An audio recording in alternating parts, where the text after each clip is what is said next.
Hi friends, ಇವತ್ತು ನಿಮ್ಮ ಸಲಗ ಹೊಸ ಐಟಮ್ ತೊಗೊಂಬಂದಿದ್ದೀನಿ. ನಾನು ಏನಿಲ್ಲ, ಶಾವ್ಗಿದು ಮ್ಯಾಂಗೋ ಪಾಯಸ ತೊಗೊಂಬಂದಿದ್ದೀನಿ. ನೋಡೋಣ ಬರ್ರಿ ಇದು ಹೆಂಗೆ ಮಾಡೋದಂತ. ಭಾಳ ಚೆನ್ನಾಗಾಗುತ್ತೆ ಟೇಸ್ಟು. ನೀವು ಒಂದು ಸಲ ಟ್ರೈ ಮಾಡಿರಿ ಮನೆಗೆ. ಏನಿಲ್ಲ, ಒಂದು ಸ್ಪೂನು ತುಪ್ಪದಲ್ಲಿ ಶಾವಿಗೆ ಹಾಕ್ಕೊಂಡು ಹುರ್ಕೊಂಬಿಡ್ಬೇಕು ಪ್ಯಾನ್ನಾಗ. ಹುರ್ಕೊಂಡ್ಮೇಲೆ ಇದು ಈ ಟೈಪ್ ಆದಮೇಲೆ ಪ್ಲೇಟ್ನಾಗ ತೊಗೊಂಬಿಡ್ಬೇಕು.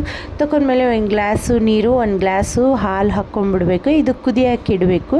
ಇದು ಕುದ್ಮೇಲೆ ಒಂದು 4 ಸ್ಪೂನು ಸಕ್ಕರೆ ಹಾಕ್ಕೋಬೇಕು. ಆಮೇಲೆ ಒಂದೆರಡು ಏಲಕ್ಕಿ ಹಾಕ್ಕೊಂಡು ಇದು ಕುದಿಯೋಕೆ ಇಟ್ಬಿಡ್ಬೇಕು ಫ್ರೆಂಡ್ಸು. ಏನಿಲ್ಲ, ನನ್ನ ಮಗಳು ದೊಡ್ಡ ಮಗಳಿಂದು ಬರ್ಡೇ ಇತ್ತು, ಹಂಗಾಗಿ ಈ ಡಿಶ್ ಮಾಡಿದ್ದೀನಿ. ಆಮೇಲೆ 1-2 ಸ್ಪೂನ್ ಕಾರ್ನ್ಫ್ಲವರ್ ಹಾಕ್ಕೊಂಡು ನಾವು ನೀರಾಗ ಹಾಕಿ ಇದು ಕುದಿಯೋ ಟೈಮಿಗೆ ನಾವು ಮಿಕ್ಸ್ ಮಾಡಿಬಿಡ್ಬೇಕು. ಸ್ವಲ್ಪ ಗಟ್ಟಿಯಾಗಿ ಚೆನ್ನಾಗಾಗುತ್ತೆ. ಆಮೇಲೆ ಶಾವಿಗೆ ಹಾಕ್ಕೊಂಬಿಡಬೇಕು. ಆಮೇಲೆ ಬಾದಾಮಿ ಗೋಡಂಬಿ ಎಲ್ಲ ಹಾಕ್ಕೊಂಬಿಡ್ಬೇಕು ಫ್ರೆಂಡ್ಸ್. ಇದು ಚೆನ್ನಾಗಿ ಕುದಿಸಿ ಆಫ್ ಮಾಡಿಬಿಡ್ಬೇಕು. ಆಫ್ ಮಾಡಿದ್ಮೇಲೆ ಇದು ಪೂರ ತಣ್ಣಗಾಗೋಕ್ಕೆ ಬಿಟ್ಬಿಡ್ಬೇಕು. ಆಮೇಲೆ 1-2 ಮಾವಿನಕಾಯಿದು ಪ್ಯೂರಿ ತಗೊಂಡು ಇದು ಪೂರ ತಣ್ಣಗಾದ್ಮೇಲೆ ಮಿಕ್ಸ್ ಮಾಡಬೇಕು. ಇಲ್ಲಾಂದರೆ ಹಾಲು ಸ್ವಲ್ಪ ಒಡೆದಂಗೆ ಆಗುತ್ತೆ. ಇದು ನೋಡಿರಿ, ಹಿಂಗೆ ಮಿಕ್ಸ್ ಮಾಡ್ಕೊಂಡಿದ್ದೀನಿ. ಮಿಕ್ಸ್ ಮಾಡ್ಕೊಂಡ್ಮೇಲೆ ಏನಿಲ್ಲ, ಸ್ವಲ್ಪ ಮೇಲಿಂದ ಸ್ವಲ್ಪ ಬಾದಾಮಿನ ಗೋಡಂಬಿ ಸ್ವಲ್ಪ ಹಾಕೊಂಡ್ಮೇಲೆ ನೋಡ್ರಿ, ನನ್ನ ಮಗಳು ಏನು ಹೇಳ್ತಾಳೆ, ಸೂಪರಾಗಿದೆ ಮಮ್ಮಿ ಅಂತಿದ್ದಾಳೆ.